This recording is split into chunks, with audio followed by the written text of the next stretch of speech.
નમસ્કાર દર્શક મિત્રો, આપ જોઈ રહ્યા છો B24 કલાક ન્યૂઝ। તો જોઈએ આજના તાજા સમાચાર। નસવાડીના નવગામ પ્રાથમિક શાળામાં બેરસલ વાયપર સાપ દેખાતા ફફડાટ। રેસ્ક્યુ ટીમે સુરક્ષિત રીતે પકડી જંગલમાં છોડ્યા।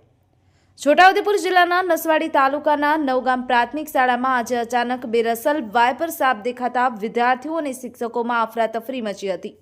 સાપ દેખાઈ આવે સાથે જ શાળાના શિક્ષક સુરેશભાઈ પંચોલીએ તરત જ સ્નેક રેસ્ક્યુ માટે કલારવ ટીમનો સંપર્ક કર્યો હતો।